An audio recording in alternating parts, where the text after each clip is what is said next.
एक दिन हजरत मूसा अलैहिस्सलाम अल्लाह के हुक्म पर अपनी मंजिल की तरफ अकेले चल रहे थे। जंगलों पहाड़ के रास्ते सुनसान थे और नबी की तवज्जो और इरादे मजबूत थे, लेकिन सफर की थकान जाहिर थी। चलते चलते अचानक उनके कान में एक हल्की लेकिन दिल को झकझोर देने वाली दर्द भरी हांफने की आवाज आई। वो फौरन रुक गए और गौर किया कि यह आवाज कहां से आ रही है। नजर घुमाने पर जो मंजर उन्होंने देखा वो ये था कि एक आवारा कमजोर सा कुत्ता जमीन पर बेजान पड़ा तड़प रहा था। उस जानवर को प्यास इतनी शदीद लगी थी कि वो सूखी गर्म मिट्टी चाटने की कोशिश कर रहा था ताकि किसी तरह गले में थोड़ी सी नमी उतर जाए।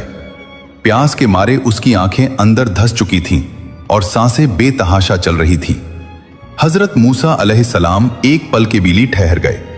नबी होते हुए भी पहले उनके अंदर एक सच्चा इंसान जागा जिसमें रहम कूट कूट कर भरा था। उस लम्हे हजरत मूसा अलैहिस्सलाम ने अपना सामान देखा। उनके पास सफर के लिए पीने के लिए थोड़ा ही पानी था जो उन्होंने अपनी जरूरतों के लिए बचा कर रखा था। लेकिन अल्लाह के इस बेबस और तड़पते जीव को देखकर उन्होंने जरा भी तवक्कुफ नहीं किया। फौरन उन्होंने अपना बर्तन जमीन पर रखा और सारा का सारा पानी उस मायूस कुत्ते के सामने उड़ेल दिया। प्यासे जानवर ने धीरे से पानी पिया। तसल्ली मिलते ही उसकी कमजोर आंखें मानो शुक्रिया अदा कर रही थीं।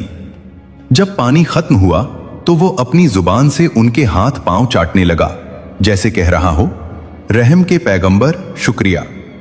इस नेकी को देखकर हजरत मूसा अलैहिस्सलाम को बड़ी राहत और दिली सुकून महसूस हुआ। इसके कुछ देर बाद जब हजरत मूसा अलैहिस्सलाम कोहे तूर पर पहुंचे और उन्हें खुदा का कलाम हासिल हुआ तो अल्लाह ने उनसे उस वाक़िए का जिक्र किया।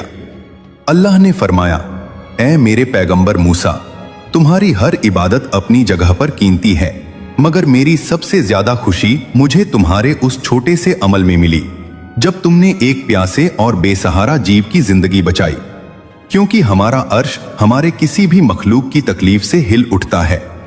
बस यही वो अनमोल लम्हा था जब हजरत मूसा अलैहिस्सलाम को यह मालूम हुआ कि इंसानियत ही सबसे बड़ी दीन है।